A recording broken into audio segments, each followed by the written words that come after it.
সব একবার ঘেটে দেবো। আমরা সামনে 2026 বিধানসভা নির্বাচন, আর সেই নির্বাচনের আগে আমরা দেখতে পাচ্ছি যেভাবে বাংলার পরিস্থিতি অন্যদিকে চলে যাচ্ছে। কারণ একদিকে দেখতে পাচ্ছি রাজ্যের মুখ্যমন্ত্রী মমতা বন্দ্যোপাধ্যায় তিনি হঠাৎ করে কিছুদিন আগে তিনি বলেছিলেন যে বাংলায় এসআইআর হবে না, সব আমার এটা দেবে না, সব বাধা বলেছি। তিনি রেখেছিলেন।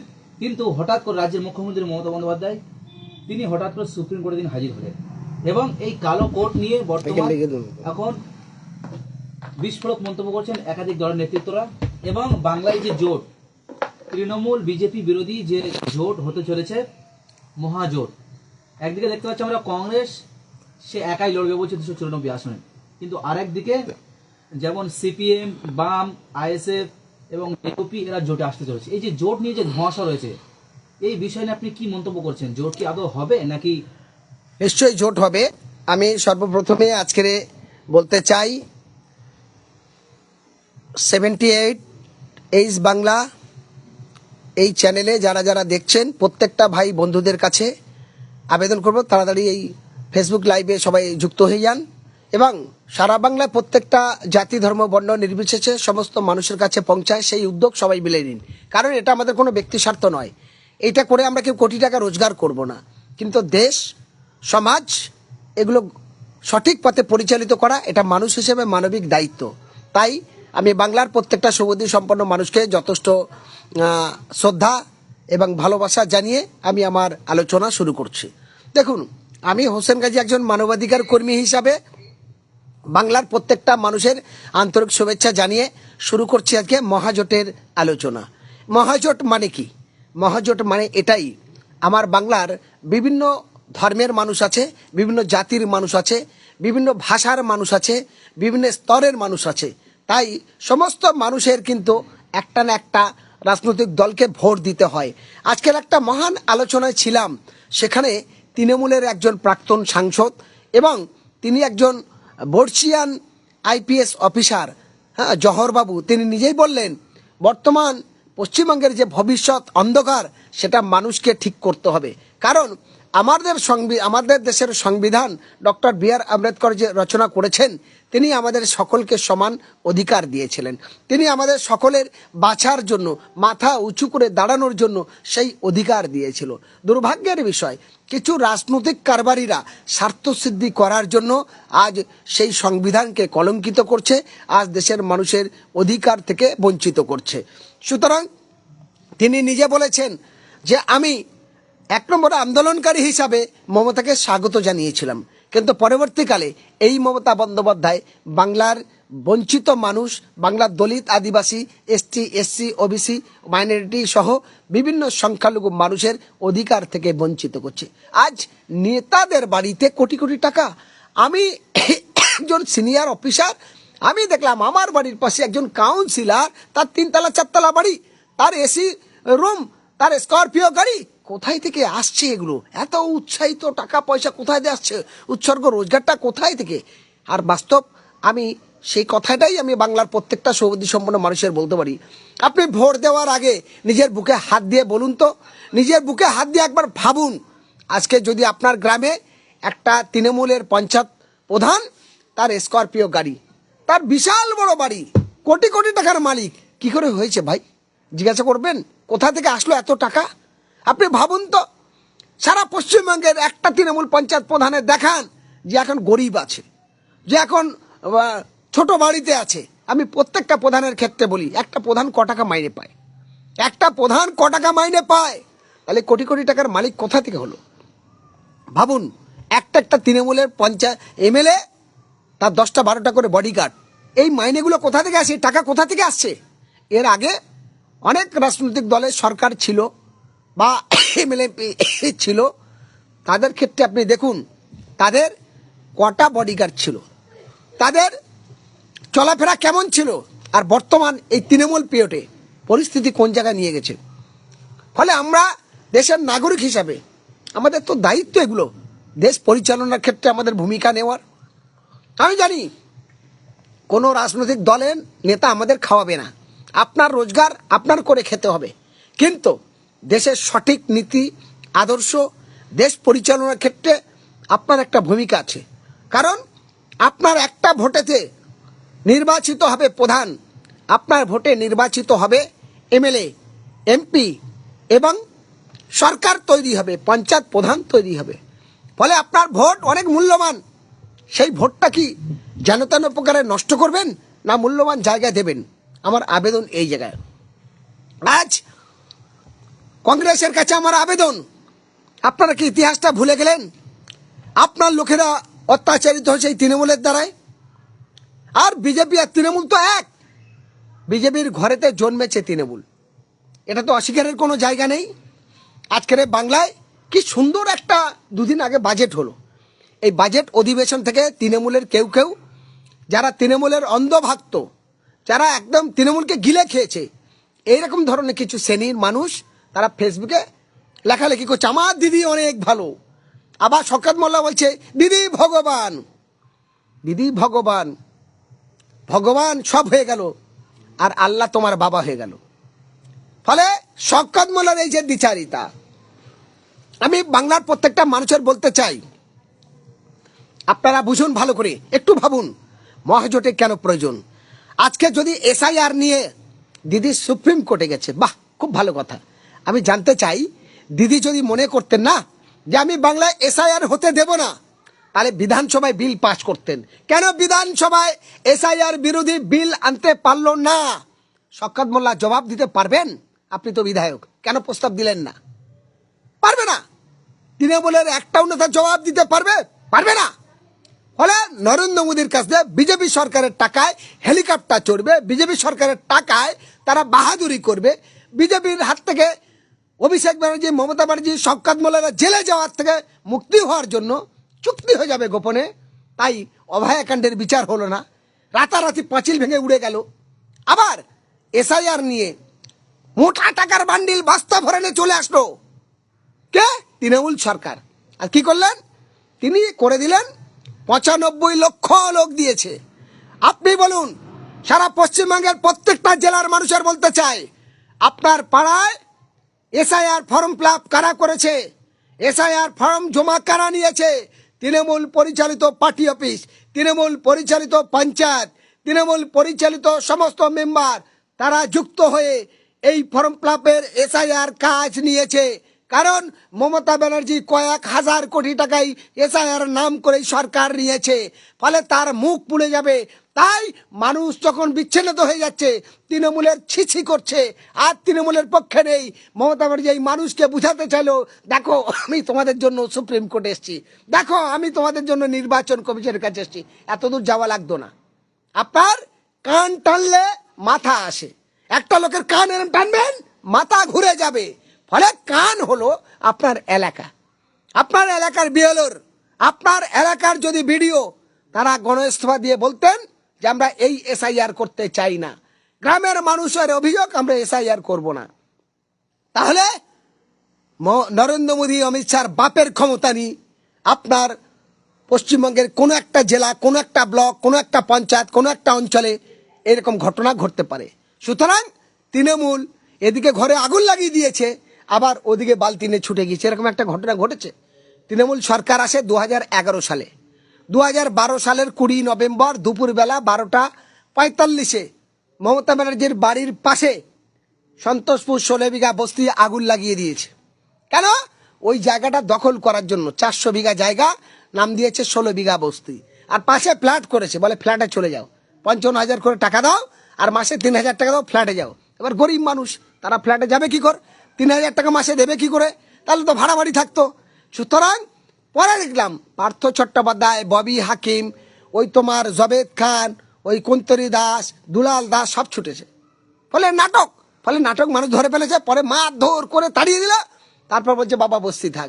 সেই দীর্ঘ লড়াই করার পর হোসেন গাজীর নেতৃত্বে এখন বস্তির মানুষ বস্তিতে আছে, এটা তো মানতে হবে। ফলে ওই জায়গাটায় আরেকজন চিটিংবাজি করে পালিয়েছে। কে? তৃণমূলের রাজ্য সম্পাদক কাসেম সিদ্দিকী। ওখান থেকে টাকা নিয়ে পালিয়েছে। সবার কাছে 100 টাকা করে নিয়েছিল, বললে তিনি প্যাচ ছিলবেন। তারপর তারা জীবনে কোনোদিন টিকি রাখিনি। ফলে তৃণমূলের নাম হলো তোলামূল। এসে বসে ভাই লুটে পেটে খাই। কে কেমন নেতা হবে, কত তোলা আদায় করবে, কত গুন্ডামি করবে, কত আত্মসাৎ করবে। আজকে ভাবুন, ভাঙড়ে কেন এত খুন? শওকত মোল্লা কোটি কোটি টাকা নিয়েছে, প্রচুর তোলা আদায় করছে, বিভিন্ন সিন্ডিকেট চলছে, সেই টাকা অভিষেক ব্যানার্জির কাছে যাচ্ছে। আজ অভিষেক ব্যানার্জির এতগুলো বাড়ি কোথায় থেকে হলো, এতগুলো সম্পত্তি কোথায় থেকে হচ্ছে? সুতরাং আজকের বাংলায় মহাজোটটা কেন দরকার? মহাজোট নিয়ে আমি যেটা বলতে চাই, যদি তৃণমূল আর বিজেপির বিরুদ্ধে সমস্ত রাজনৈতিক দল এবং গণসংগঠনকে এক হতে হবে, এবং যারা প্রধানত দল, আমি বলবো সিপিআইএম এর নেতা বিমান বসু, মোহাম্মদ সেলিম, সুজন চক্রবর্তী সহ তাদের রাজ্য নেতৃত্ব, এবং আইএসএফ এর নওশাদ সিদ্দিকী সহ তাদের রাজ্য নেতৃত্ব, জনতুন্নয়ন পার্টির চেয়ারম্যান হুমায়ুন কবির সহ তার রাজ্য কমিটির নেতৃত্ব, এসডিপিআই এর রাজ্য কমিটির নেতৃত্ব, এমআইএম এর রাজ্য নেতৃত্ব ইমরান সোলঙ্কি সহ তার রাজ্য নেতৃত্ব, ওয়েলফেয়ার পার্টির রাজ্য নেতৃত্ব এবং এসোসিয়াই পার্টির নেতৃত্ব সহ যতগুলো রাজনৈতিক দল আছে সব নেতৃত্বদের গুরু দায়িত্ব আপনাদের। আপনারা ঐক্যবদ্ধভাবে আলোচনা ভেবে, বাংলার মানুষ আপনাদের দিকে তাকিয়ে আছে, তৃণমূল এবং বিজেপির অত্যাচারে জর্জরিত হয়ে আছে, আপনারা সবাই আলাপ আলোচনা করে একটা ফান্ড করুন। তার যেমন আছে পশ্চিমবঙ্গের বাইরে ঝাড়খণ্ডে 7টা সিট, বিধানসভায় বিহারে 200 সিট, আপনারা দেখুন রাজস্থান, গুজরাট, উত্তরপ্রদেশ, বিভিন্ন জায়গায় সব থেকে কম কম সিট, উত্তরপ্রদেশে একটু বেশি। তাহলে বাংলায় 294টা সিট। এখানে মহাজোট হবে না কেন? এখানে জোট চাই, এবং প্রত্যেকের সঙ্গে আলাপ আলোচনা করে, যার যেরম আলাপ আলোচনার মধ্যে দিয়ে সিট দিয়ে লড়ুন। তাহলে আমার ধারণা পশ্চিমবঙ্গে বিজেপি 70 থেকে 7 পাবে কিনা সন্দেহ আছে, আর তৃণমূলের 204 থেকে 2-0 উড়ে গিয়ে শুধু 4 থাকবে না কিনা সন্দেহ আছে। ফলে মহাজোট সরকারে আসছে, মানুষ এদিকে তাকিয়ে আছে। ফলে আমি আপনাদের কাছে অনুরোধ করতে চাই, ঐক্যবদ্ধভাবে জোটের আলোচনা করুন, এবং শুধু রাজনৈতিক দল নয়, সেখানে যতগুলো বুদ্ধিজীবী আছে, যতগুলো আমাদের মতো মানবাধিকার সংগঠন আছে, সামাজিক সংগঠন, গণসংগঠন আছে, যারা যে কোনো আয়লা, লায়লা, বুলবুলি, প্রাকৃতিক দুর্যোগে মানুষের খুন, ধর্ষণ, অত্যাচারী এবং নেতাদের তাবেদারি করা, পুলিশের বিরুদ্ধে লড়াই করা, এরকম সমস্ত অন্যের বিরুদ্ধে যারা লড়ে, সেই মানুষগুলোকে সঙ্গে নিয়ে ঐক্যবদ্ধভাবে ফান্ড আগালে আমাদের দীর্ঘ বিশ্বাস 2026-এ এই বাংলা পারবে ভারতবর্ষের রাস্তা দেখাতে। এই বাংলা পারবে গণতন্ত্র দাপট ভেঙে স্বাধীন মানুষ বাঁচবে। ফলে আমি তাই বাংলার মানুষের বাঁচানোর স্বার্থের জন্য, বাংলায় কোনো বিভেদ নয়, ক্যান্সারের থেকে ভয়ঙ্করী রোগ হলো হিংসা, আর সেই রাজনৈতিক হিংসা ছড়াচ্ছে একদিকে তৃণমূল, একদিকে বিজেপি, আর তাদের সাহায্য করার জন্য কংগ্রেসের নেতারা দিল্লি থেকে ঘুরেছে। আমি বলতে চাই, আপনারা কংগ্রেসের নেতারা কি প্যাঁচ ছেলেছিল? কংগ্রেসের নেতারা এসআইআর নিয়ে কি করছেন? আজকের অধীর চৌধুরী ভুলে গেলে হবে না, মাধুরীর ওপরে রাগ করে, বিড়ালের ওপরে রাগ করে মাদুর ছিঁড়লে হবে না। সুতরাং হুমায়ুন কবিরের ওপরে যদি কংগ্রেস এই কথা বলে থাকে যে হুমায়ুন কবির বাবরি মসজিদ করছে বলে তার জোটে নেওয়া যাবে না, তাহলে আমি বলবো, ভারতবর্ষের মানুষের বলবো যে পিভি নরসিংহ রাওয়ের পিরিয়ডে রাম মন্দির তৈরি করার জন্য বাবরি মসজিদ এই কংগ্রেসের নেতৃত্বে ভেঙেছে, তাহলে কিন্তু কোনো মানুষ এই কংগ্রেসেরও ভোট দেওয়া যাবে না। সুতরাং তারপরেও বলতে চাই, আপনারা যদি বিজেপির পথে হাঁটেন, কংগ্রেস যদি সেই বিজেপি এবং তৃণমূলের পথে হাঁটেন, তাহলে বাংলার মানুষ এই কংগ্রেসের থেকে মুখ ফিরিয়ে নেবে। সময় আছে, শুধরে যান। বাংলার মানুষের স্বার্থে, বৃহত্তম শক্তির স্বার্থে কংগ্রেসের উচিত এই জোটে সামিল হওয়া। জোটে না সামিল হলে কংগ্রেস বাংলা থেকে তো এমনি শেষ, কিছু নেই। আগামী দিনে কংগ্রেসের অস্তিত্ব থাকবে না, শুধু ভোটটা থাকবে, আর কিছু থাকবে না। সুতরাং আমরা বলতে চাই, বাংলার প্রত্যেকটা সামাজিক সংগঠন, গণসংগঠন, বিভিন্ন রাজনৈতিক দলের তারা আগিয়ে আসুন। দেখুন, মহাজোট ক্ষমতায় আসবে কেন? এবার কারোর প্রশ্ন হতে পারে, সাধারণ মানুষ ভাবতে পারে, মহাজোট হলে এরা কি সরকারে আসবে? অবশ্যই আসবে, 100% আসবে। কি করে আসবে আমি বলি। তৃণমূল কংগ্রেস 15 বছরে কটা শিল্প এনেছে? কটা শিল্প এনেছে? গত কালকের পরশুদিন বাজেট অধিবেশন হলো, কি করেছে? লক্ষ্মীর ভাড় বাড়িয়েছে 500 টাকা। তৃণমূলের চামচারা উঠে পড়ে লেগে গেছে। আরে ভাই, লক্ষ্মীর ভাড় নিয়ে তারে 1500 টাকায় জীবন চলবে না, 1500 টাকায় তার ছেলে মেয়ের সংসার চলবে না। ফলে কিছু মেয়েদের সামনে রেখে নাটক শুরু করেছে। আমি বলতে চাই, লক্ষ্মী ভাড়ের ভিক্ষা না দিয়ে ওই মেয়েদের অধিকার দিন।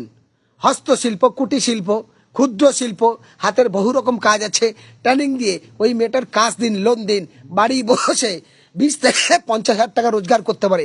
ছেলে মেয়েগুলো ভালো স্কুলে পড়াতে পারবে, উচ্চশিক্ষার শিক্ষিত করবে, সুশিক্ষিত করবে, সুন্দর সম্প্রীতির সঙ্গে চলবে। গাঁজাখোর, মদখোর, আনপাট তৈরি হবে না। আজকে মমতা ব্যানার্জি দলের তৃণমূলের নেতাদের লজ্জা নেই। ঢালাইভাবে মদের লাইসেন্স দিল, মদ খাওয়া রাস্তায় শুয়ে থাকো। ঢালাইভাবে অনলাইনে লটারি জুয়া চলছে, ঢালাইভাবে ফাটাফাট চলছে, জুয়া চলছে, আর ঢালাইভাবে গাঁজা হেরোইন ব্যবসা আরও অবৈধ ব্যবসাগুলো চলছে, হোটেল মদের লাইসেন্স। ভাই বাংলার কটা শিল্প হয়েছে, কত শিক্ষিত ছেলেমেয়েরা চাকরি পেয়েছে। এখন ভোট এসছে, ভোটটাকে ধরতে হবে। এসে বসে ভাই লুটে পেটে খাই, লুটে পেটে খাওয়ার জন্য নূতন মুখরোচক খাবার মানুষের যখন দেখবেন, ফুচকা অনেকে দই দিয়ে খায়, অনেকে টক দিয়ে খায়, অনেকে ঝাল দিয়ে খায়, অনেকে ঝাল ছাড়া খায়। ফলে গাড়ির ভেতরে আমলকি বিক্রি হয়, সেই আমলকি কুচে কুচে কেউ তেঁতুল দেয়, কেউ লেবু দিচ্ছে, কেউ ধনে পাতা দিচ্ছে, আর কেউ সাদা বিক্রি করছে। সুতরাং মানুষের বুঝে নিতে হবে এতগুলো কালার কেন। ফলে তৃণমূলের এই পরিকল্পনায় আমি বলতে চাই, সিভিকদের 1,000 টাকা বাড়িয়েছে, 1,000 টাকা নয়, প্রত্যেকটা সিভিক পুলিশদের 20,000 টাকা মিনিমাম তাদের মাইনে হওয়া উচিত। প্রত্যেকটা কৃষক শ্রমিক দিন মজদুরদের 3 গুণ মাইনে বাড়ানো উচিত। কিন্তু ডিএ বেড়েছে, আমার কোনো আপত্তি নেই, আমি খুশি হয়েছি। ডিএর সাথে সাথে অন্য মানুষগুলো, যারা গরিব মানুষ, যারা কৃষক, যারা শ্রমিক, যারা খেটে খাটো মানুষ, দিন মজদুরি, অটো চালক, রিক্সা চালক, হকার, ইউটিউবার, তাদের জন্য আপনি কি করেছেন? তাদের পরিবারের জন্য কি করেছেন? তাদের বাড়ির শিক্ষিত ছেলেমেয়ের জন্য কি করেছেন? ও ভিক্ষা 1,500 টাকা, এই 1,500 টাকা কি হয়? চানামুড়িও খাওয়া হবে না। এই 1,500 টাকায় একদিন দুদিন বাজার চলবে না, তাহলে মাস কি মাস চলবে কি কর? তার বাড়ির পরিবার চলবে কি করে? তার জন্য ভালো চিকিৎসা হবে কোত্থেকে? আপনার ছেলে যাবে লন্ডনে ডাক্তার দেখাতে, আপনি যাবেন বাইরে লন্ডনে ডাক্তার দেখাতে, আর এদেরকে বলবেন স্বাস্থ্যসাথী কার্ড দেখাতে। এই দ্বিচারিতা, এই প্রতারক। ফলে আমি বলবো বাংলার মানুষ বুঝে গেছে এই তৃণমূলের দ্বারা আর বাংলার উন্নতি হবে না, এই বিজেপির দ্বারা বাংলায় উন্নতি হবে না। কারণ এই বাংলায় বিজেপি 3বার 3জন করে 6বার কেন্দ্রীয় মন্ত্রী হয়েছে। আগে 19টা এমপি ছিল, বর্তমান 16টা এমপি আছে, 77টা এমএলএ আছে, রাজ্যসভার সাংসদ আছে। বাংলায় কটা শিল্প এনেছে, বাংলায় কত গরিব মানুষের সুরক্ষিত হয়েছে। কারণ বাংলার মানুষ এই বিজেপির দ্বারায় প্রত্যেক দিন বিভিন্ন রাজ্যকে প্রাণ গিয়েছে। শুভেন্দু অধিকারী, সুকান্ত মজুমদার, দিলীপ ঘোষ, আপনার তাদের শ্রমিক লাহিড়ী, এই শ্রমিক ভট্টাচার্য সহ বিজেপির সব নেতাদের বলতে চাই, বলুন আপনারা কোন বাঙালির হয়ে কবে রাস্তায় নেমেছেন? এই বাংলার বাঙালিরা উত্তরপ্রদেশে গিয়ে জীবন যাচ্ছে, উড়িষ্যায় গিয়ে জীবন যাচ্ছে, মহারাষ্ট্রে গিয়ে জীবন যাচ্ছে, দিল্লি গিয়ে জীবন যাচ্ছে। আপনারা বাঙালি নয়? আপনাদের লজ্জা নেই? আপনাদের মানবিক নেই? আপনাদের বিবেক নেই? চোখ নেই? চোখে কি ওলাউট হয়েছে? চোখে কি ক্যান্সার হয়েছে? দেখতে পায় না বিজেপির নেতারা? লজ্জা নেই? মা বোনেদের ইজ্জত নিয়ে খেলছে তারা। আমি বলতে চাই শুভেন্দু অধিকারী অপদার্থর, ভাবুন এরাই আবার বলছে আমরা চাই বাংলা। বাংলা হলে কি হবে? বাংলা হলে খুনোখুনি হবে, বিজেপি বাংলা হলে লুট চলবে। আজকের 100 কোটি টাকা বিজেপির একটা রাজ্য অফিস আছে আপনার সল্টলেকে সেক্টর 5-এর পাশে, গিয়ে দেখুন প্রত্যেকটা নেতা কি নিরাপত্তা, কোথায় পাচ্ছে এত টাকা? বিশাল বড় বিল্ডিং, সব সুন্দর সুন্দর গাড়ি, সব জেট প্লাসে ঘুরছে। কোথায় আসছে এই টাকা? নরেন্দ্র মোদীর বাড়ি টাকা ছাপানোর মেশিন আছে নাকি? সুতরাং আমি বলতে চাই এই বিজেপির দ্বারা যেমন এই বাংলার সুরক্ষিত নয়, তেমন তৃণমূলের দ্বারা বাংলা সুরক্ষিত নয়। এই বাংলার মানুষ ইংরেজ ব্রিটিশদের বিরুদ্ধে লড়াই করে ইংরেজদের দেশ ছাড়া করেছে, ভারতবর্ষের স্বাধীনতায় লাভ করিয়েছে, ভারতবর্ষের রাস্তা দেখিয়েছে, ভারতবর্ষের হিংসা মুক্ত সুষ্ঠু সমাজ করেছে, ভারতবর্ষের সম্প্রীতির সংবিধান তৈরি করেছে। তার কাণ্ডারি ছিল এই বাংলার বাঙালিরা। এই বাংলার বাঙালি হিন্দু, বাঙালি মুসলমান, বাঙালি দলিত, বাঙালি আদিবাসী। ফলে আমি ভুলে যাব না আমার এই সোনার বাংলা, এই সম্প্রীতির বাংলা, এই ভ্রাতৃত্বর বাংলা, এই মিলনস্থিতির বাংলা, এই ভালোবাসার বাংলা। আজ সেই বাংলাকে রক্তমুখী করেছে, আজ সেই বাংলা হাহাকার করেছে, আজ সেই বাংলার মায়ের কোল শূন্য হচ্ছে, আজ সেই বাংলায় প্রত্যেক দিন চোখের জল আর পানি দেখছি। বাংলায় আজ পেপার পত্রিকায় খুললে কোনো এমএলএ এমপি মন্ত্রীরা ধর্ষণ, খুন, মার্ডার, দুর্নীতি, স্বজন পোষণ, চুরি, খুন, মার্ডারে লিপ্ত। আমাদের মতো সামাজিক মানুষ লজ্জা লাগে, আমাদের দুঃখ লাগে, আমাদের লজ্জায় মাথা কাটা যায় যে বাংলার মানুষ অমুক মদন মিত্র জেল খাটছে, তাপস পাল জেল খেটেছে, সুদীপ ব্যানার্জি জেল খেটেছে, কুণাল ঘোষ জেল খেটেছে, আরও সোমেনদেব চট্টোপাধ্যায় প্রেম লীলায় মেতেছে, বুড়ো বয়সে পার্থ চট্টোপাধ্যায় জেল খেটে প্রেম লীলায় মিশে আবার তৃণমূলের রাজ্য কমিটির একটা প্রজেক্টের তিনি চেয়ারম্যান হয়েছে। এগুলো লজ্জা লাগে। আর ভালো মানুষ নেই? পশ্চিমবঙ্গের 11 কোটি মানুষের বসবাস, সেই 11 কোটি ভালো শিক্ষিত সমাজের মুখে কালি দিয়ে দিয়েছে। সুতরাং বাংলার মানুষ তাই বলতে চাই, ইতিহাস ভুলে গেলে হবে না, ইতিহাসকে পুনর্জীবিত করতে হবে। আমি বাংলার মানুষের তাই আপনাদের মাধ্যমে 2 হাত জোড় করে বলতে চাই, পায়ে ধরে বলতে চাই, এই অসভ্য তৃণমূল এবং বিজেপির বিরুদ্ধে আপনারা সচেতন হন, আপনারা ঐক্যবদ্ধভাবে রুখে দাঁড়ান। নাহলে আমি বলতে চাই, যারা গ্রামের দিকে কংগ্রেস করে, যারা গ্রামের দিকে আইএসএফ করে, যারা গ্রামের দিকে সিপিএম করে, যারা গ্রামের দিকে এসডিপিআই করে, যারা গ্রামের দিকে ওয়েলফেয়ার পার্টি করে, যারা গ্রামের দিকে এসোসিআই পার্টি করে, যারা গ্রামের দিকে এমআইএম পার্টি করে, যারা গ্রামের দিকে আরো অন্যান্য রাজনৈতিক দল করে, তারা অত্যাচারিত হবে, সেই কর্মীরা নিপীড়িত হবে।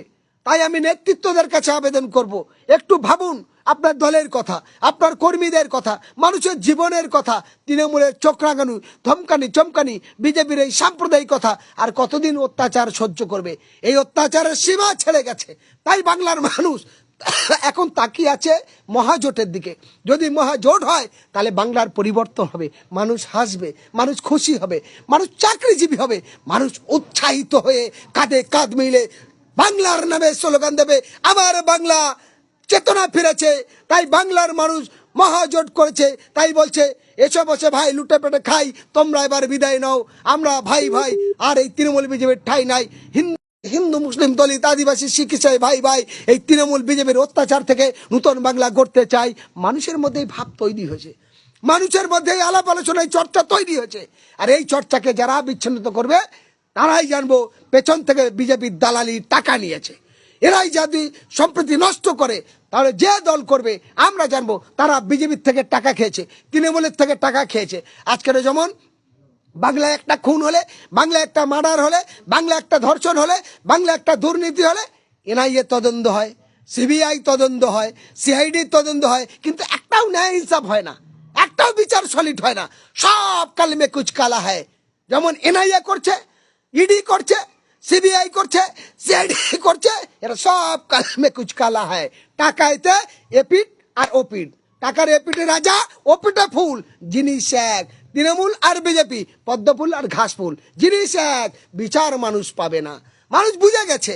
কারণ চেনজন্ত প্রমাণ মানুষ দেখেছে। আরজি করের অভয়াকাণ্ডে যে ধর্ষিতা হয়ে খুন হলেন, যার পোস্টমর্টমের রিপোর্টে বহু তার সিমেন্ট তার শরীরে পাওয়া যায়, তারপরে যেখানে খুন করে বেসিং ধুয়েছিল, হাত ধুয়েছিল, রাতারাতি পাঁচিল উড়ে যায়, এটা সবাই দেখেছে। যে মুখ্যমন্ত্রী নিজে বলেছিল আনিস খানের সঙ্গে আমার পরিচয় আছে, যে আনিস খান বাঁচার জন্য সারা রাজ্যের প্রশাসনিক ডিপার্টমেন্টে চিঠি করার পরে তারও বিচার হয় না, উল্টে তার বাড়িতে আবার আক্রমণ হয়। এলো সেই বাংলা, আগুন জানালো বাংলা। এই আগুন জ্বালিয়েছে কে? তৃণমূল। আগুন জ্বালিয়েছে কে? বিজেপি। তাই আর কত মায়ের কল শূন্য হবে, আর কত হুমকি চমকি চলবে? শওকত মোল্লা, ববি হাকিম, এই চোর চোট্টা গুন্ডাগুলো যতই বলুক এরা করুক হামলা, মানুষ বুঝেছে আর পাবে না তৃণমূল বাংলা। যতই করুক না বিজেপি আর তৃণমূল জোট, এরাই পাবে না বাংলার ভোট। মানুষ শপথ নিয়েছে, মানুষের মধ্যে ভাবনা চিন্তা তৈরি হয়েছে। তাই হাটে বাজারে মাঠে কৃষক যেমন আলোচনা করছে তৃণমূল বিজেপি চাই না, তেমন শ্রমিক, অটো চালক, রিক্সা চালক, মুটে মজদুরি চায়ের দোকানে বসে বসে বলছে আর এই হামলা চাই না, তৃণমূল বিজেপির হাত থেকে মুক্তি হয়ে বাংলার নতুন বিকল্প চাই। তেমন স্কুলের ছেলেমেয়েরা রাস্তায় হাসতে হাসতে বলেছে লক্ষ্মী ভাড়ে দিয়ে মানুষের বিভাজন নয়, আমরা অধিকার চাই, চাকরি চাই, আমাদের কর্মস্থান চাই, শিক্ষা চাই। আজকের লজ্জা লাগে, পথচরিত কুকুর তারা কিন্তু মিড ডে মিলের খাবার পাবে, আর মুসলমান এত কষ্ট এত দুঃখ যে মিড ডে মিল আনএডেড মাদ্রাসার ছাত্ররা পাবে না। তারপরে ওই শওকত মোল্লার মতো কানা, ওই সিদ্দিকুল্লাহর মতো কানা, ওই ববি হাকিমের মতো কানা, ওই আবু তাহেরের মতো কানা, এরকম মির্জাপুর টাইপের মুসলমান আছে যারা তারপরেও চটি চাটবে, তারপরেও তারা দালালি করবে। ওই সমিত্র খার মতো দালাল আছে এবং বিজেপির মধ্যে কিছু এরকম আনপান মুসলমান আছে। ফলে এরা এটা চাইবে, কারণ এদের অর্থ গদিয়ার ক্ষমতার লোভে ছুটেছে। কার প্রাণ গেল, কার সমাজ গেল, কার গ্রাম ধ্বংস হলো, এগুলো তাদের দেখার বিষয় নয়। তাই আপনাদের উদ্দেশ্য বলতে চাই, আরেকটি কথা আপনাদেরকে বলি। কিছুদিন আগে একটা বিরাট চর্চা শুরু হয়েছে। কেন? তৃণমূল কংগ্রেস বলছে হুমায়ুন কবির মসজিদ করেছে, দল থেকে সাসপেন্ড করলাম। আবার কি বলছে? অনেক টাকা আসছে, হেলিকপ্টার কিনছে, ও মসজিদ বানাবে না, ও বড় মির্জাপুর, ও ধোকাবাজ। আমি তাদের উদ্দেশ্যে বলতে চাই যে কংগ্রেস বলছে হুমায়ুনের সঙ্গে জোট করা যাবে না, কারণ হুমায়ুন কবির মসজিদ বানাচ্ছে। ফলে বিজেপি যে রাস্তা হাঁটছে, তৃণমূল যে রাস্তা হাঁটছে, কংগ্রেস সেই রাস্তায় হাঁটছে। মানুষকে এই বিজেপি, এই তৃণমূল, এই কংগ্রেসকে বয়কট করতে হবে, কারণ এরা হিন্দু মুসলমানের দাঙ্গাবাজ, এরা দাঙ্গাকারী। আমি আপনাদের বলি, হুমায়ুন কবির বাপের বাটা জনতন্ত্র পার্টির চেয়ারম্যান হুমায়ুন কবিরকে স্বাগতম। আগামী 10 তারিখে তিনি বিশাল প্যান্ডেল, অলরেডি কাজ শুরু হয়ে গেছে, আর আজকালের মধ্যে হয়তো 9 তারিখ 10 তারিখের মধ্যে প্যান্ডেল রেডি। 11 তারিখ 1 লক্ষ আপনার হাফেজ মাওলানা মুফতিদের দিয়ে কোরআন পাঠ হবে। তারপরে সকাল 10টা থেকে কোরআন পাঠ শুরু হবে। 1টার পরে খাওয়া দাওয়া পর 2টোতে মসজিদ গাঁথার কাজ শুরু হয়ে যাচ্ছে। অনেকগুলো ইঞ্জিনিয়ার আসছে, অনেক রকম ভালো ভালো মিস্ত্রিরা আসছে, সিনিয়র মিস্ত্রিরা আসছে। কাজ শুরু হচ্ছে 11ই ফেব্রুয়ারি থেকে। ফলে আজ যে কংগ্রেসরা বলছিল, আজ যে তৃণমূলরা বলছিল, আজ যে চামচাগুলো সোশ্যাল মিডিয়ায় বলেছে যে হুমায়ুন কবির সব টাকা খেয়ে নেবে, মসজিদের নাম করে টাকা তুলছে, অমুক তমুক, তাদের উদ্দেশ্যে বলি, শুধু মসজিদের মিনারটা তৈরি হবে 17 কোটি টাকা খরচ। এই মসজিদটা মিনিমাম যাতে 20,000 লোক মিনিমাম নামাজ পড়তে পারে, সেই রকম একটা বড় মসজিদ হচ্ছে, কয়েকশো কোটি টাকা লাগবে। আর টাকা উঠেছে কত? মাত্র 8 কোটি টাকা। আর আরো কিছু হয়তো এখন উঠেছে, 1-2 কোটি টাকা হবে। ফলে একটা যখন মিনার করতে 17 কোটি টাকা, হুমায়ুন কবির বাপের ব্যাটা মমতা ব্যানার্জি জনগণের টাকা নিয়ে করছে, নরেন্দ্র মোদী জনগণের টাকা নিয়ে করছে, গঙ্গাসাগরের মেলা জনগণের টাকা নিয়ে করছে, মহাকাল মন্দির করছে, দীঘা পুরী মন্দির করছে জনগণের টাকা নিয়ে, প্রসাদ বিতরণ করছে জনগণের টাকা নিয়ে, প্যান্ডেলে প্যান্ডেলে টাকা দিচ্ছে জনগণের টাকা নিয়ে। হুমায়ুন কবির বাপের ব্যাটা আমার সমাজের মানুষের কাছে, আমার কমিউনিটির মানুষের কাছে, এবং সে তার নিজের টাকা দিয়ে সকলকে মিলে জোটবদ্ধভাবে ট্রাস্টের মাধ্যম দিয়ে সাধারণ মানুষের সহযোগিতায় নিয়ে সেখানে মসজিদ তৈরি করেছে।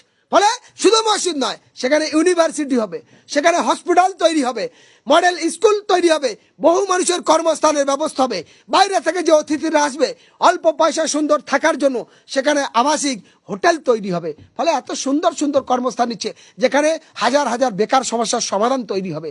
ফলে এই ভাবনা, এই চিন্তা যখন নিয়েছে, তখন কংগ্রেসের মাথায় ভাঁজ পড়েছে, কংগ্রেসের কপালে ভাঁজ, তৃণমূলের কপালে ভাঁজ, বিজেপির মুখ পুড়েছে। কারণ পশ্চিমবঙ্গে বিজেপির 16টা এমপি, 3 জন কেন্দ্রীয় মন্ত্রী, 77টা এমএলএ, ওরা তো বাংলার কর্মস্থান ব্যবস্থা করতে পারলো না, ওরা তো বাংলার মানুষের ক্ষুধার্ত মানুষের খাবার রোজগারের মতো জায়গা দিতে পারলো না।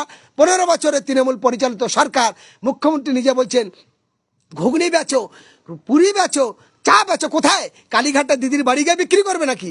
সেই জায়গাটা দিদি কোথায় করেছে? যেখানে মানুষ ব্যবসা বাণিজ্য করে খেয়ে বাঁচবে, যেখানে সব মানুষ সমৃদ্ধি পাবে, যেখানে দাঙ্গা হাঙ্গার হাত থেকে বন্ধ হবে। ফলে সেটা তিনি করতে পারলেন না। আজ মুর্শিদাবাদের ওই বেলডাঙ্গার পরিযায়ী শ্রমিক যাদেরকে বলা হচ্ছে, অ্যাকচুয়ালি তারা পরিযায়ী নয়। পরিযায়ী অর্থ, পরিযায়ী যদি ওদের বলা হয়, তাহলে বহু উত্তরপ্রদেশ, বিহার, বিভিন্ন জায়গার আইপিএস অফিসাররা, তারা আমার বাংলার বিভিন্ন জেলার এসডিপিও, এসপি সাহেব, অ্যাডিশনাল এসপি আছে, তাদের কি বলা হয় যে পরিযায়ী আইপিএস, পরিযায়ী এসডিপিও বলা হয় না? তাহলে এদের জন্য কেন বলা হবে? ক্ষুধার্ত মানুষ খাবারের জন্য মাথার ঘাম পায়ে ফেলে যখন রোজগার করতে গেছে, তাদের পরিযায়ী তকমা দেওয়া হচ্ছে। বলুন, আমার বাংলার মানুষ লেবার দিনমজুরি কাজে গিয়ে প্রাণ হারিয়েছে। আজকে লজ্জা লাগছে আমার যে বেলডাঙ্গায় মৌলানা মতিউর রহমান একজন নির্দোষ ভালো মানুষ, সে তাকে মিথ্যা করে তাকে ধরে নিলেন। আর ওখানে একজন নাটককারী, জি 24 ঘন্টার একজন গদি মিডিয়ার একজন মহিলা, সে আরএসএস এর সঙ্গে যুক্ত, তারা সেখানটা সেই ভুয়া ভাবে খবর নিলেন। সিসি ফুটেজে মতিউর রহমানের কোনো দাঙ্গা লাগায়নি, একটাও মারিনি, পুলিশের মারিনি, সাধারণ মানুষের মারিনি, মাওলানা মতিউর রহমানকে ধরেছে। আবার সেখানে বিজেপি আর তৃণমূল যুক্তি করে মুসলমানদের জব্দ করার জন্য, হিন্দু মুসলমান দাঙ্গা লাগিয়ে রাজনৈতিক ফায়দা লোটার জন্য সেখানে প্রায় 100-র উপরে মানুষের মিথ্যা মামলা দিতে যাচ্ছে। আমি বাংলার মানুষের কাছে বলতে চাই, আপনারা সচেতন হন, একটু ভাবুন এই তৃণমূল আর বিজেপি কি চাইছে, এই তৃণমূল আর বিজেপি কিভাবে মানুষের দাঙ্গা লাগাচ্ছে। বেলডাঙ্গায় যেমন মাওলানা মতিউর রহমানকে মিথ্যা ভাবে ফাঁসেছে, এবং 100 মানুষকে এরকম মিথ্যা ফাঁসানোর জন্য সেখানে এনআইএ তদন্ত হচ্ছে। সেখানে হয়েছে কি? পুলিশ গাড়ি জ্বলেছে না, 5টা খুন হয়েছে না, সেখানকার মানুষ, লেবার মানুষ, রাজমিস্ত্রির লেবারি কাজ করতে গিয়ে তাদের প্রাণ গিয়েছে, মানুষ ক্ষোভে ফেটে পড়েছে, তাই তারা রাস্তা অবরোধ করেছে। অপরাধ কি? অপরাধ কি? মুখ্যমন্ত্রী নিজে যদি চেয়ার ভাঙতে পারে, তার দলের নেতারা যদি গাড়ি জ্বালাতে পারে, বিজেপি যদি গাড়ি জ্বালাতে পারে, হাওড়াতে একাধিক গাড়ি জ্বালিয়েছে, নবান্ন অভিযানের সময় একাধিক মারপিট দাঙ্গা করেছে, সেখানে এনআইএ তদন্ত হলো না, সেখানে সিবিআই তদন্ত হলো না, অন্যান্য জায়গায় হলো না। কিন্তু বেলডাঙ্গা সম্প্রীতির জায়গা দেখেছে মুসলমান প্রভাবিত এলাকা, তাই সেখানে এনআইএ লাগাতে হচ্ছে। এটা রাজনৈতিক ফায়দা, এটা রাজনৈতিক ফায়দা লোটার জন্য। আমি প্রশাসনের দৃষ্টি আকর্ষণ করে বলতে চাই, আমি হোসেন গাজী একজন মানবাধিকার কর্মী হিসাবে অবিলম্বে ওই এনআইএ তদন্ত প্রত্যাহার করুক এবং তৃণমূল আর বিজেপি এই দাঙ্গা না লাগিয়ে বেলডাঙ্গার মানুষের শান্তি সংহতি সম্প্রীতির স্বার্থে ওখানে নিঃস্বার্থে নিরপেক্ষ ভূমিকা পালন করুক এবং মাওলানা মতিউর রহমান সাহেব সহ যে কজনকে এই মিথ্যা মামলায় ফাঁসিয়েছে অবিলম্বে তাদের নিঃশর্তে মুক্তির দাবি করছে আমি হোসেন গাজী। এবং গোটা বাংলার প্রত্যেকটা মানুষের কাছে বলতে চাই, আপনারা আগামী 11 তারিখ মুর্শিদাবাদ রেজিনগর ছেতনিতে বাবরি মসজিদের শুভ উদ্বোধন কাজ শুরুতে আপনারা হাত মিলান, অর্থ দিয়ে সাহায্য করুন এবং এই মসজিদের দোয়ার মজলিসে সবাই অংশগ্রহণ করি। মিনিমাম 50,000-এর উপরে হাফেজ মাওলানা মুফতি কারিদের দিয়ে কোরআন পাঠ হবে, তারপরে মসজিদের কাজ শুরু হবে। আশা করব বাংলার প্রত্যেকটা জাতি ধর্ম বর্ণ নির্বিশেষে সমস্ত মানুষ আগামী 11ই ফেব্রুয়ারি মুর্শিদাবাদ রেজিনগর ছেতনিতে সবাই উপস্থিত হবেন। এবং যে সমস্ত তৃণমূল এবং বিজেপির ছোট লোকরা, বিজেপি তৃণমূলের কাফেররা, ধোকাবাজ বেঈমানগুলো বলেছিল যে হুমায়ুন কবির বেঈমান, হুমায়ুন কবির চিটিংবাজ, হুমায়ুন কবির খেয়ে নেবে, তাদের চোখে চশমা লাগিয়ে লাইন দিয়ে গিয়ে দেখুন, ভিডিও করে আনুন। 11ই ফেব্রুয়ারি মসজিদের কাজ শুরু হচ্ছে, 11 তারিখ কোরআন পাঠের মধ্যে দিয়ে মসজিদ শুরু হচ্ছে। আর কোরআন শান্তির কথা শিখেছে, কোরআনের আয়াত মানুষের ভালোবাসার ভ্রাতৃত্ববোধ শিখেছে, কোরআনের আয়াত মানুষের মন নরম করিয়েছে, কোরআনের মধ্যে দিয়ে মানুষের সম্প্রীতি ছড়িয়েছে। কোরআন কোনোদিন এরকম লেখা নেই যে মানুষের দাঙ্গা লাগাও, মানুষের হাঙ্গা করো, মানুষের খুন করো, যেটা অসীম সরকার বলেছে, ভুল বলেছে। তার বিরুদ্ধে 1100-র বেশি এফআইআর হলে তাকে কিন্তু বিজেপি তৃণমূল পুলিশ আটকাতে পারেনি। আর মতিউর রহমান একটা মানুষ প্রাণ চলে গেছে অপরাধ করতে গিয়ে, তাকে এনআইএ ধরছে, তাকে মিথ্যা মামলা দিচ্ছে, তাকে জামিন অযোগ্য মামলা দিচ্ছে। ফলে এটা বাংলার কাছে লজ্জা নয়।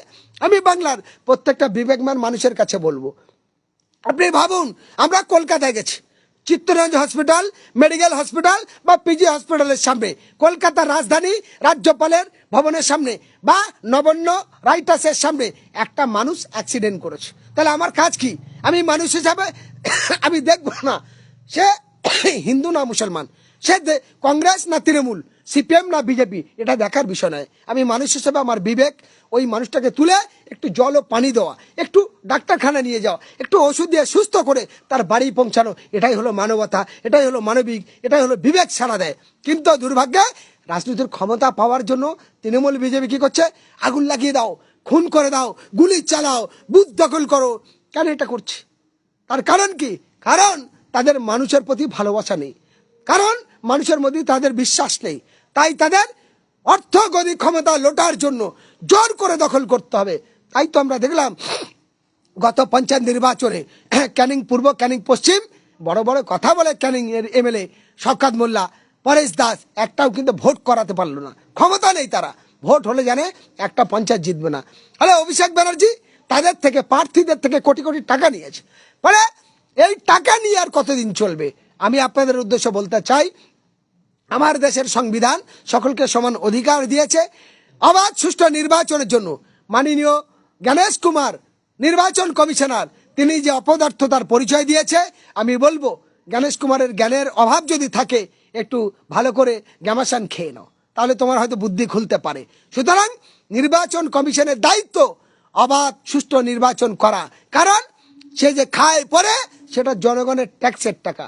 সুতরাং আমি বাংলার প্রত্যেকটা সুবুদ্ধি সম্পন্ন মানুষের কাছে বলতে চাই, 3টে বিষয় আপনাদের কাছে ক্লিয়ার করলাম। এক হলো বাজেট অধিবেশন নিয়ে মমতা ব্যানার্জি বাংলার দলিত, আদিবাসী, সিভিল কাস্ট, শিডিউল টাইপ, খ্রিস্টান, শিখ, মুসলমান সকলের সঙ্গে রীতিমতো প্রতারণা করেছে, চিটিংবাজি করেছে। কারণ বাংলায় শিল্প আনতে পারিনি, বাংলার নতুন করে কর্মস্থানের ব্যবস্থা করতে পারিনি, বাংলায় উন্নত মানের শিক্ষার ব্যবস্থা করতে পারিনি, বাংলার উন্নত মানের স্বাস্থ্য পরিষেবার ব্যবস্থা করতে পারিনি। তিনি ভিক্ষা আর মিক্ষা দিয়ে মানুষকে ধোকা দিয়ে ফালতু বাজেট পাস করে দেখাচ্ছে হই হই হই হই হই হই, এতে কিছু হয় না, মানুষের এতে জীবন চলে না। আরেকটি বাবরি মসজিদ নিয়ে যারা তৃণমূল বিতর্কিত গেল, কংগ্রেস গেল এবং বাবরি মসজিদ নিয়ে আপনার বিজেপি গেল, ফলে সেই বাবরি মসজিদের কাজ 11 ফেব্রুয়ারি শুরু হচ্ছে। 3, মহাজোট। মহাজোটের আবার বলছি প্রয়োজন। মহাজোটের মধ্যে দিয়ে মানুষের মহান মিলন তিথি হবে, মানুষের মহান ভালোবাসা থাকবে, মানুষ পৃথিবী থেকে চলে যাবে, মানুষের এটুকুই থাকবে। ফলে আমি বাংলার প্রত্যেকটা জাতি ধর্ম বর্ণ নির্বিশেষে সর্বস্তরের মানুষের বলতে চাই, ভগবান আল্লাহ ঈশ্বর গড বলছে, হে মানুষ, তোমাকে পৃথিবীর শ্রেষ্ঠ প্রাণী মানুষ তোমাকে কেন বানালাম? আমি পারতাম, আমি ভগবান ঈশ্বর গড আল্লাহ প্রভু আমি ইত্যাদি, আমি তোমাদের কুকুর বিড়াল ছাগল পশু বানাতে পারতাম। মানুষ বানিয়েছে, মানুষ পৃথিবীর সর্বশ্রেষ্ঠ উম্মত। এই মানুষ সারা পৃথিবী ঘুরতে পারে, এই মানুষ তার দুঃখ কষ্টের কথা অন্য মানুষকে বলতে পারে, এই মানুষ তার যন্ত্রণা বেদনা আরেকজনকে বলতে পারে, যা কোনো প্রাণী পারে না। তাই দাদা, অনেকে প্রশ্ন করছে যে আপনি কোন দল করেন, কি রাজনীতি করেন। আর একটা কথা হলো, আজকের দেখতে পাচ্ছি যে সোশ্যাল মিডিয়াতে টিভি চ্যানেল এবং সমস্ত সংবাদ মাধ্যমে জানতে পাচ্ছি যে বিজেপি এমএলএ যে নেত্রী রয়েছে অগ্নিমিত্রা পাল, তিনি যে বিস্ফোরক মন্তব্য করেছেন যে মাদ্রাসাতে নাকি সংখ্যালঘু যারা রয়েছে তাদের নাকি ক্রিমিনাল তৈরি হয়, সেখানে এমন বিস্ফোরক মন্তব্য করেছেন। আমি বিজেপির নেত্রী অগ্নিমিতা পাল সহ প্রত্যেকটা বিজেপির নেতৃত্বর বলবো, একটা মাদ্রাসায় সন্ত্রাসী যদি দেখাতে পেরেছে, তাহলে গোটা বাংলার মানুষের কাছে সবার সামনে জুতোর মালা পরে নেবাবি। আর আমি দেখাবো এই অগ্নিমিত্রা পাল, এরা অনেক জায়গায় প্রকাশ্য অস্ত্র নিয়ে ট্রেনিং দিয়েছে। দক্ষিণ 24 পরগনা জয়নগর জালালপুরে এই আরএসএস অস্ত্র ট্রেনিং নিয়েছে। দক্ষিণ 24 পরগনা বাসন্তী থানা সোনাখালী রামকৃষ্ণ মিশনের মধ্যে অস্ত্র ট্রেনিং করেছে। সারা পশ্চিমবঙ্গে এই সন্ত্রাসী ট্রেনিং তাদের তৈরি হয়, তারা জাতির দাঙ্গা লাগায়। ফলে একটাও মাদ্রাসায় এই তৈরি হয়নি। যদি তা হতো তাহলে মাদ্রাসার মধ্যে দিয়ে এত সুন্দর সম্প্রীতি তৈরি হতো না, মানুষকে ভালোবাসার ভ্রাতৃত্ববোধ তারা ছড়াতেন না। ফলে এটা বিজেপির একটা রাজনৈতিক ষড়যন্ত্র করে বদনাম দিয়ে হিন্দু মুসলমানের মধ্যে একটা দাঙ্গা লাগানোর চক্রান্ত তৈরি করছে। ফলে আমি তাই বাংলার মানুষের বলতে চাই, যারা বলছে হোসেন গাজী কোন রাজনীতি করে, হোসেন গাজী দেশ বাঁচাও সামাজিক কমিটি 2013 তার প্রতিষ্ঠিত করে। আমি দেশ বাঁচাও সামাজিক কমিটির প্রতিষ্ঠাতা এবং তার রাজ্য সম্পাদক। আমি হোসেন গাজী দক্ষিণ 24 পরগনা জেলা জমিয়ত উলামায়ে হিন্দের একজন কর্মী। কোন জমিয়ত? জমিয়ত দুটো, একটা সিদ্দিকুল্লাহ জমিয়ত আছে, একটা হযরত মাওলানা আরশাদ মাদানী সাহেব বরকাতু, তার জেলা অফিস দক্ষিণ 24 ভাঙড় কাঠালিয়া মদিনাতুল মাদ্রাসা। জনাব হাফেজ মাওলানা শওকত আলী কাসেমি সাহেব, তিনি আমাদের জেলার সর্বময় কর্তা, আমরা তার সৈনিক। 1, 2, 3 নম্বর হলো আমি সিপিডিআর ইন্ডিয়া হিউম্যান রাইটসের পশ্চিমবঙ্গের রাজ্য কমিটির কোঅর্ডিনেটর, একজন মানবাধিকার কর্মী হিসাবে। পশ্চিমবঙ্গের মানবতা হরণ হচ্ছে, পশ্চিমবঙ্গের মানবিক হত্যা হচ্ছে, পশ্চিমবঙ্গের মানবিক ধূলিসাৎ হচ্ছে, পশ্চিমবঙ্গের মানবতাকে জুতো পালিশ করছে। তাই আমি মানবাধিকার কর্মী হিসাবে বুঝেছি এটা আমার গুরু দায়িত্ব, আমার একটা কর্তব্য। তাই তৃণমূল এবং বিজেপির স্বৈরাচারী ফাসিস্টবাদ দুর্নীতির বিরুদ্ধে যতগুলো রাজনৈতিক দল আছে তাদের একসঙ্গে মহাজোটের জন্য আমি আহ্বান জানাচ্ছি। তাই যারা জানতে চাইছিল হোসেন গাজী কোন দল করে, আমি তাই বলছি, আমি আইএসএফ, আমি সিপিএম, আমি এসডিপিআই, আমি এমআইএম, আমি জনতা উন্নয়ন পার্টি, আমি সব। আমায় বলতে চাইছি আপনারা সবাই আমাদের বন্ধু, একসঙ্গে মিলেমিশে করি কাজ, হারি জিতি নেই লাজ। তাই সবাই মিলে বাঁধো জোট, তৃণমূল বিজেপির বিরুদ্ধে সব ভোট। এটাই যদি করতে পারি, বাংলার প্রত্যেকটা হিন্দু মুসলমান আমরা যেমন এক ট্রেনে ইয়ারকি আমোদ করে যাই, একই কারখানায় যেমন কাজ করি, একই স্কুলে সব ছেলে মেয়েরা পড়ে, একই অটোতে যেতে পারি, বাসে যেতে পারি, হাটে বাজারে চলি, সেই সুন্দর সম্প্রীতি। তাই আমার বিশ্বাস এবার পারবে বাংলা, তাই দেখাবে এই সারা ভারতবর্ষের রাস্তা। এবং বাংলার মানুষ যেমন স্বাধীনতার রাস্তা দেখিয়েছে, তেমন ভারতবর্ষের রাস্তা দেখাবে।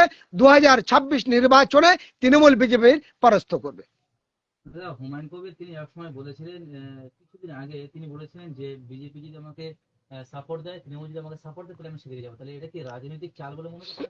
না, দেখুন এই কথাটা একটা বলেছে উনি একরকম ভেবে, সেটা যারা বুঝতে পারেনি ক্লিয়ার করেন।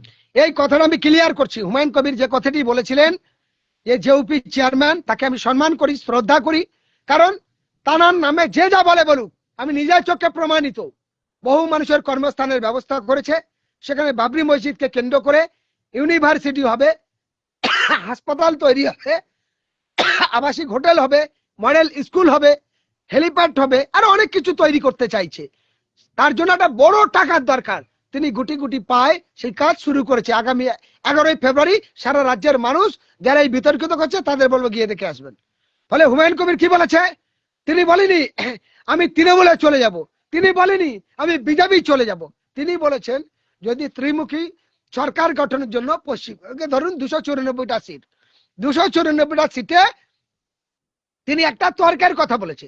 ধরে নিন আমি হুমায়ুন কবির 150 সিট পেলাম, বা 150 ভিতরে দেখা গেল 60টা সিট তৃণমূল পেয়েছে বা 60টা সিট বিজেপি পেয়েছে। তর্কের খাতিরে যদি মেজরিটি পার্সেন্টের জন্য তৃণমূল সমর্থন জানায়, জানায় আমি এটা বলেছে নিয়ে আমি সরকার তৈরি করব, আমি দেশ পরিচালনা বাংলা পরিচালনার রাস্তা নেব। আপনারা জানেন বামফ্রন্ট ইউপিএ সরকারের জোটে পেছন দিয়ে সমর্থন জানিয়েছিল, কিন্তু বামফ্রন্টের কোনো এমএলএ কোনো এমপি কংগ্রেসের জোটে থাকলেও একজনও মন্ত্রিত্ব সভায় নেয়নি। তারা পেছন দিয়ে সাপোর্ট দিয়েছে সাম্প্রদায়িক বিজেপিকে রোখার জন্য। তাই বলেছেন বাংলার 11 কোটি মানুষের কথা ভেবে যদি আমরা ত্রিমুখী লড়াইতে আমরা যদি মেজরিটি পার্সেন্টে কিছু কম হয়, সেই ক্ষেত্রে যে আমার সমর্থন দেবে তাদের সমর্থনটা আমি নেব দেশের মানুষের স্বার্থে, এই কথাই বলেছে। ফলে যারা বুঝেনি তারা ভুল বলছে। আবার তিনি বলেছেন আর একটি বিতর্কিত আমি আপনাদের সামনে জানিয়ে রাখি, কারণ তিনি একটা কথা বলেছিলেন যে বিজেপিকে আপনারা ভোট দেবেন না, তৃণমূলকে ভোট দেবেন না, আমাদের মিনিমাম 100 সিটকে জেতান। কেন বলেছে? তিনি বলেছেন আর তৃণমূলের কিছু লোক, বিজেপির কিছু লোক, কংগ্রেসের কিছু লোক তারা উল্টো প্রচার করছে। ওই দেখো হুমায়ুন কবির বলেছে 100 সিট না জিতলে মসজিদ হবে না, এই কথা বলিনি। তিনি বলেছেন আমার যদি 100 সিট জেতান আমার মসজিদ কেন, ইউনিভার্সিটি কেন, কলেজ কেন, হসপিটাল কেন, হেলিপ্যাড কেন, বিভিন্ন কিছু করতে সুবিধা হবে। আর যদি আমার সিট মেজরিটি পার্সেন্ট কম হয় স্বাভাবিকভাবে তৃণমূল শক্তি প্রয়োগ করবে, বিজেপি শক্তি প্রয়োগ করবে।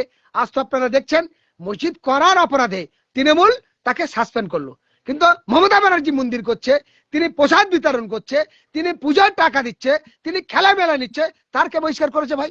আজকে বিজেপি বিজেপি মন্দির করছে, বিজেপি বহু অনুষ্ঠান করছে, বিজেপি খুঁটি পুজো করছে, তার নিয়ে কোনো মাথা ব্যথা নেই। হুমায়ুন কবির করছে বড় অসুবিধা।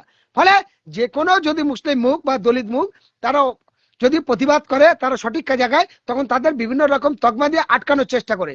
এটা বাংলার মানুষকে বুঝতে হবে এবং সাহায্যের জন্য এগিয়ে আসতে হবে। সম্ভবত একজন কমেন্ট করেছেন যার বাড়ি সম্ভবত ভুটিয়ারি ছিল বাড়ি, বাবুলাল লস্কর। তিনি বলছেন মাখালতলার দিকে কোনো আন্দোলন হচ্ছে না। তো হ্যাঁ, মানে বাবুলাল যেটা বলছে ঘুটিয়ারি আন্দোলন হচ্ছে না, ঘুটিয়ারি তো বাবুলাল পঞ্চায়েত মেম্বার, তিনি বলুক বাবুলাল কত বড় ক্ষমতা যদি থাকে মাইক লাগাক, আমি হোসেন গাজী প্রশ্ন করবে উত্তর দেবে, আর ও প্রশ্ন করবে আমি উত্তর দেবো। তুমি নারায়ণপুরের পঞ্চায়েত মেম্বার, তোমার দিঘির পাড়ের কজন বিধবা বেওয়ারাদের জন্য কি করেছো, কটা প্রতিবন্ধীর জন্য কি করেছো, কটা কৃষকের জন্য কি করেছো, কটা শ্রমিকের জন্য কি করেছো, কটা গরিব মানুষের জন্য কি ব্যবস্থা করেছো বলো। ভালো করে একটা পাড়া রাস্তা হয়নি, বাবুলাল ভালো করে জানে। নারায়ণপুর পঞ্চায়েতের সামনে থেকে খালভেড়ি যাওয়ার যে রাস্তা, সেই রাস্তার মানুষ রাস্তাটা নেই, খানিকটা হয়ে বাকি নেই।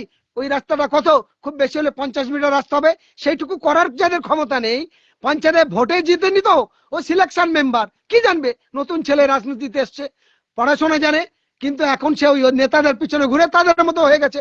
আমি বাবুলালকে বলতে চাই হোসেন গাজী সব সময় প্রতিবাদ করে, হোসেন গাজী সব সময় লড়াই থাকে, শুধু এই ঘুটিয়ারি নয়, সারা পশ্চিমবঙ্গে যেখানে অন্যায় অত্যাচার হয়েছে হোসেন গাজী নিজের শক্তি অনুযায়ী দৌড়ে গেছে। তার জন্য কারোর ওইরকম তোলাদের টাকা নেয়নি, কালোবাজারির টাকা নেয়নি, হিরোইন ব্যবসাদের টাকা নেয়নি, গাঁজা ব্যবসাদের টাকা নেয়নি, দেহ ব্যবসায়ীদের টাকা নেয়নি। কিন্তু তৃণমূলের সব নেতারা হিরোইন ব্যবসার টাকা নেয়, গাঁজা ব্যবসার টাকা নেয়, মদ ব্যবসার টাকা নেয়, অবৈধ সমস্ত ব্যবসা চালায়। তা নাহলে এত কিছু হয় কি করে? আজ তাদের আন্দোলন কোথায় গেল? প্রশাসন তাদের, সরকার তাদের, সবকিছু তাদের, সমস্ত কিছু তাদের সামনে চলছে। ফলে রাস্তা নিয়ে যখন আন্দোলন আমরা করছিলাম, বাবুলাল ভালো জানে, তখন তারা কি করলেন, নানান রকম তকমা দিল। আর ওই নারায়ণপুরে মাখালতলার কিছু আন্দোলনকারীদের বিভিন্ন রকম হেনস্থা, বিভিন্ন রকম ভয়, নানান রকম ভাবে পুলিশ দিয়ে ডিস্টার্ব, কই এখন আর হচ্ছে না। আমরা জানতে চাইছি তো ওই বন্ধুদের কাছে। ফলে আমাদের সাহস আছে, সততা আছে, আমরা মানুষের জন্য লড়ি, মানুষের হকের কথা বলি, ইনসাফের কথা বলি। আমাদের অর্থগতি ক্ষমতার লোভ নেই, যদি থাকতো তাহলে আমরা ন্যায়সঙ্গত কথা বলতে পারতাম না। কিন্তু এটা আমার বাবুলাল ভাই পারবে না, এটা ওদের ক্ষমতা নেই, কারণ ওরা অর্থগতি ক্ষমতার পেছনে ছোটে। আমরা জানতে পারলাম 14 তারিখে এসআইআর এর ফাইনাল লিস্ট বার হবে। তাহলে রাজ্যের মুখ্যমন্ত্রী তিনি সুপ্রিম কোর্টে গিয়েছেন, তাহলে কি সংখ্যালঘু মানুষের উদ্ধার হবে সেক্ষেত্রে মনে করেন আপনি? একদম এটা নাটক। মমতা ব্যানার্জি কিছুই করবে না। পশ্চিমবঙ্গের অসংখ্য মানুষ এটা বিপদে পড়বে এবং এটা সম্পূর্ণ নাটক করেছে। তৃণমূলের সমস্ত নেতাদের বলবো, আপনার দিদির দিকে বিশ্বাস যারা যারা করেছেন, আজ 7ই ফেব্রুয়ারি 2026 বারে শনিবার রাত্রে এখন বাজে ধরুন 8:30, খাতা কলমে লিখে রাখুন। আর হোসেন গাজীর কথার সঙ্গে মমতা ব্যানার্জির প্রতারণা কতটা সত্য তা যাচাই হয়ে বিক্ষত তোমার নাম কি ফলে পরিচয় 14ই ফেব্রুয়ারি পরে দেখা হবে। আরেকটি কথা বলছি, মমতা ব্যানার্জি যে চিটিংবাজি করে যে কাজ করেনি, বিজেপি নেতারা চিটিংবাজি করে যে কাজ করেনি, হোসেন গাজী সেই কাজ করবে। এত বড় চ্যালেঞ্জ, অন ক্যামেরায় চ্যালেঞ্জ করছি, তৃণমূলের নেতারা লিখে রাখো, একটাও বৈধ ভোট আর অবৈধ হলে সেই মানুষ যদি আমার কাছে আছে, তাদের যোগাযোগ নিয়ে কোথায় যেতে হয়, আইনের কি পেয়াজ আছে আমরা দেখিয়ে দেবো। জ্ঞানেশ কুমারের বাপের ক্ষমতা নেই একটা বৈধ ভোটকে অবৈধ করবে, আর তৃণমূলের নেতার বাপের ক্ষমতা নেই। যতই নাটক করুক, যতই তারা ভোটবাজি করুক, তারা মানুষের অধিকার কেড়ে নেবে। আর এই তৃণমূলকে ভোট দেবে, এই বিজেপিকে ভোট দেবে, এই এদের দালালি করবে, এই জিনিস মেনে নেবো না। ফলে এর বিরুদ্ধে কি করা হয় আমরা নিশ্চয়ই করব, সেই আইনে পরিষেবা দেব। সেই মানুষগুলো আমাদের সঙ্গে যদি যোগাযোগ রাখে, আমরা পরিষ্কার মানুষের জানিয়ে রেখেছি। সামনে 26 বিধানসভা নির্বাচন, অনেকে মন্তব্য করছে হুমায়ুন কবির এখন হিরো, ভোটের পরে হবে জিরো, টিএমসি হবে জয় বাংলা, 200-র উপরে সিট নিয়ে তারা। আমি টিএমসি নেতাদের অন ক্যামেরা চ্যালেঞ্জ করে বলছি আজকে লাইভের মধ্যে, অবাধ সুষ্ঠু নির্বাচন যদি করে, মানুষের যদি গণতান্ত্রিক অধিকার প্রয়োগ করতে দেয়, গত পঞ্চায়েতে যেমন মনোনয়ন জমা দিতে দেয়নি, বিধানসভায় লোকসভায় দেখলাম একটা তৃণমূলের নেতা 10টা 12টা 15টা ভোট দিচ্ছে। যে সমস্ত বিএসএফ এর লোকেরা বা প্রিসাইডিং অফিসার ছিল তাদের খাওয়া দাওয়া দিয়ে ভয় দেখে চুপ করে বসে রেখেছে। এটা তো মানুষের গণতন্ত্র হরণ করা, এটা তো মানবিক হত্যা করা, এটা মানবতাকে হত্যা করা। যদি ভোট করে যেতে, তাহলে আমি বলবো আপনাদের যারা বলছে 200 নয় 50টা সিট জিতে দেখাক।